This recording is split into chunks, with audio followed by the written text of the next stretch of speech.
क्या हाल चाल मित्रों, स्वागत है आपका टीजीपी सीवीटी के इस एजुकेशनल प्लेटफॉर्म पर। भाई देखो, मैंने 2 दिन पहले एक लाइव वीडियो ली थी, उसमें उन्होंने बताया था कि डीयू का एल्गोरिदम कैसे काम करता है सीएस पोर्टल का। ठीक है, अब उसी में एक बच्चे ने बोला भैया ढंग से हमें वीडियो में समझाओ कि सीएस का जो पोर्टल है या फिर डीयू का जो एल्गोरिदम है वो कैसे काम करता है और कैसे आपको कॉलेजेस की अलॉटमेंट होती है।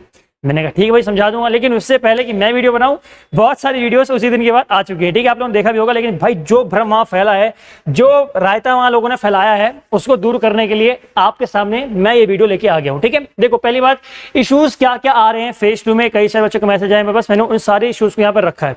क्या क्या था? पहली बात, कई सारे ऐसे लोग थे जिनके प्रेफरेंस में 0 प्रेफरेंसेस शो कर रहा है, यानी कि जिनके पोर्टल 2 में सीएस के फेज 2 में 0 प्रेफरेंसेस शो कर रही हैं। वो लोग क्या करें भाई? अब पहली बात तो ऐसा शो क्यों हो रहा है, क्यों ऐसा शो हो रहा है भाई? पहला डाउट, पहली बात, ऐसा तब हो सकता है जब आपने सब्जेक्ट मैपिंग गलत की हो।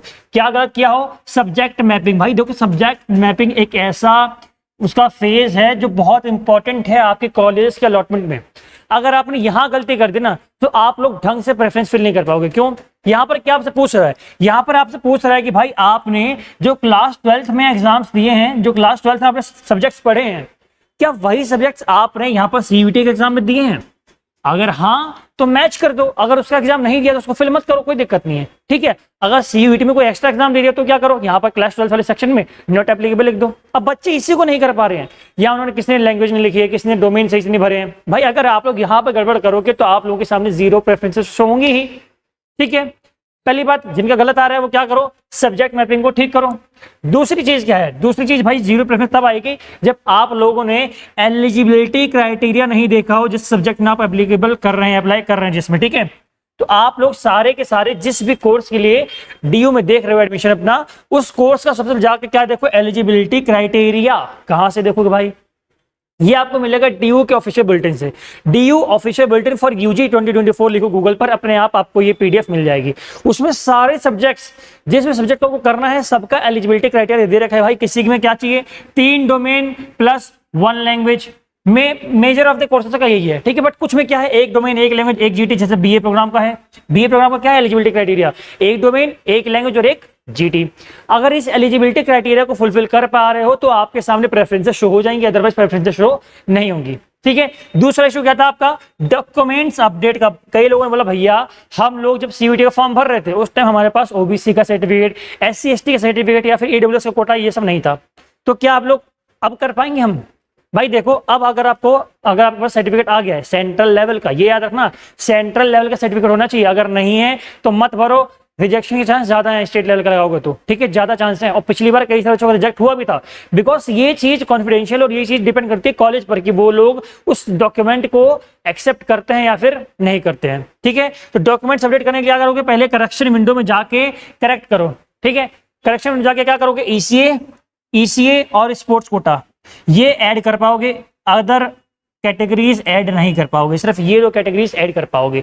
और अगर किसी डॉक्यूमेंट में गलती थी, मान लो किसी ने स्टेट का सर्टिफिकेट अपलोड कर दिया था, तो वो लोग जाके अपडेट कर पाओगे अपने सर्टिफिकेट्स को। अगर सेंट्रल लेवल का आ गया है तो जाके उसको अपडेट कर दो। ठीक है, अब आते हैं हम लोग डीयू का एल्गोरिदम क्या कहता है, कैसे काम करता है, कैसे कॉलेज अलॉट करता है, पूरा डिटेल में समझाऊंगा आपको। ठीक है, देखो एडमिशन किन की चीजों बेस होता है आपका, सीयूईटी स्कोर एक तो, ठीक है, आपका स्कोर कार्ड सीयूईटी का, यानी कि आपने जो सीयूईटी का स्कोर दिया क्लास 12 वाला नहीं, क्लास 12 वाला ट्राई ब्रेकिंग रूल में आएगा, ट्राई ब्रेकिंग रूल में, या फिर जब सीटें वैकेंट बचेंगी तब।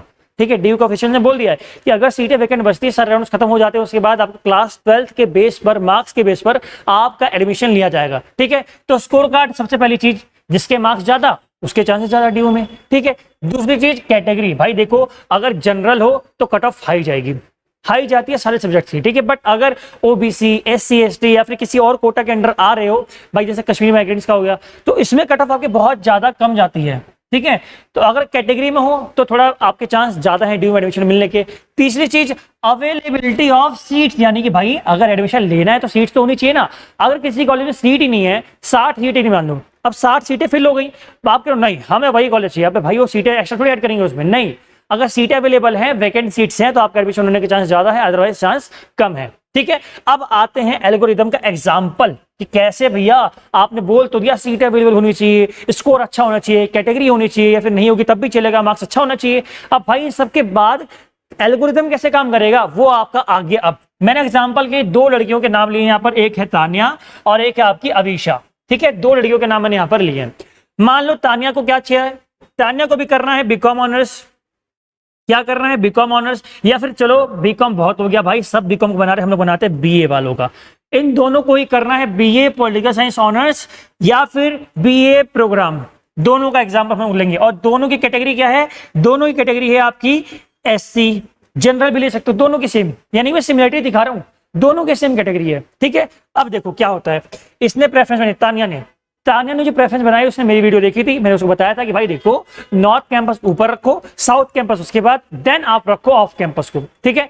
ऐसे ही अवीशा ने क्या किया, अवीशा पता नहीं किसकी, छावड़ा पता नहीं किसकी, वो प्रेफरेंस सुनने गई थी, उसने प्रेफरेंस सुनी कि आपकी चांस साउथ में ज्यादा है तो आप साउथ को ऊपर रखो, ठीक है। पता नहीं कौन से भाई साहब थे जिन्होंने बोला था कि साउथ को ऊपर रखो, चांस ऑफ में जाता तो ऑफ को ऊपर रखो, और उन्होंने ऐसी प्रेफरेंस बनवा दी, ठीक है।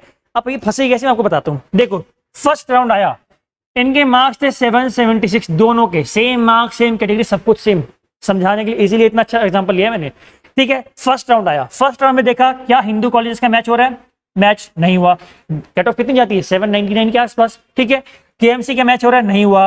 हंसराज का मैच हो रहा है, नहीं हुआ। एसजीटीबी में इसके मार्क्स मैच हो रहे, नहीं हुए। रामजस से मैच हो रहे, नहीं हुए। वेंकी में हो गया, इसको वेंकी फर्स्ट राउंड में अलॉट, ठीक है। इसको देखते हैं, इसने क्या हो रहा था, इसने फर्स्ट पे ही रखा था वेंकी, तो इसको भी फर्स्ट पे वेंकी क्या हो गया, अलॉट हो गया। अब इसको फर्स्ट वेंकी अलॉट हो तो गया, लेकिन इसके बाद ये लड़की फंस गई, क्यों, इसके बाद ये जो नीचे के कोर्स कॉलेजेस हैं यहां पर अब ये एलिजिबल नहीं है, क्योंकि जो आपका प्रेफरेंस है वो अपग्रेड होता है, डाउनग्रेड नहीं होता। अब इस लड़की के पास क्या चॉइस थी, इसके पास ये दोनों कॉलेज हट गए, इसके पास अभी भी अपग्रेड करने के बाद इन सारे कॉलेजेस में एडमिशन के चांसेस हैं। अब आया आपका सेकेंड राउंड, ये एडमिशन की रेट से बाहर हो चुकी है, इसके पास सिर्फ एक कॉलेज है, वेंकी एक्सेप्ट करना है करे, अदरवाइज विड्रॉ करके कॉलेज बाहर हो जाए प्रोसेस से, ठीक है। बट इसके पास क्या ऑप्शन है, इसके पास ऑप्शन है कि ये हिंदू में भी जा सकती है, केएमसी में भी जा सकती है, हंसराज में भी जा सकती है, एसजीटीबी में भी जा सकती है, और रामजस में भी जा सकती है। जहां इसके मार्क्स मैच करते हैं, कट ऑफ मैच करते हैं, वहां पर इसका एडमिशन हो जाएगा। मान लो नेक्स्ट राउंड में इसका एडमिशन हिंदू में हो गया, भाई फायदा किसको हुआ, इसको या फिर इसको, इसको ना, क्योंकि इसको कौन सा कॉलेज मिल गया, हिंदू कॉलेज, जो टॉप कॉलेज आपका डीयू में आता है। तो इसीलिए बोल रहा हूं एल्गोरिथम जो है आपका ऊपर से नीचे आता है, नीचे से ऊपर नहीं जाता।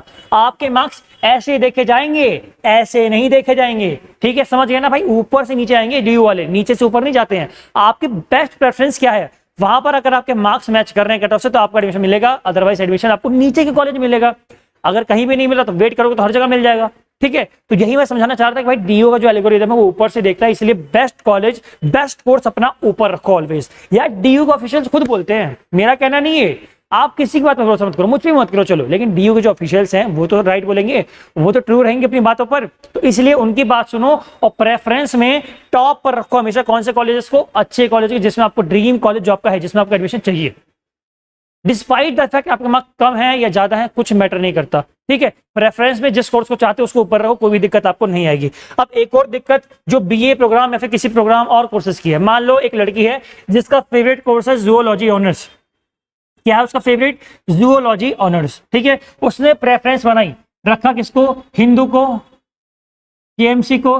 फिर उसको लगा भाई देखो यहाँ तो मुश्किल है मेरा एडमिशन, तो मैं क्या करती हूँ, मैं हिंदू में बॉटनी ले लेती हूँ, हिंदू में बॉटनी, ठीक है, या फिर हंसराज में बॉटनी। मैं भी कॉलेज के नाम वहां पे कोर्स अवेलेबल है कि नहीं ये सब नहीं देख रहा, मैं सिर्फ एग्जांपल दे रहा हूँ। हंसराज में क्या करती हूँ, यहाँ पे इसने रखा बॉटनी, और यहाँ पर क्या रखा, ऊपर यहाँ पर रखा इसने जूओ, ठीक है, जूलॉजी, जूओ समझ आ रहा है, जूलॉजी, ठीक है। अब आया राउंड, फर्स्ट राउंड कोई कॉलेज अलॉट नहीं हुआ, मान लो सेकेंड राउंड अलॉट हो गया हंसराज, कौन सा कोर्स मिला, बॉटनी, ठीक है।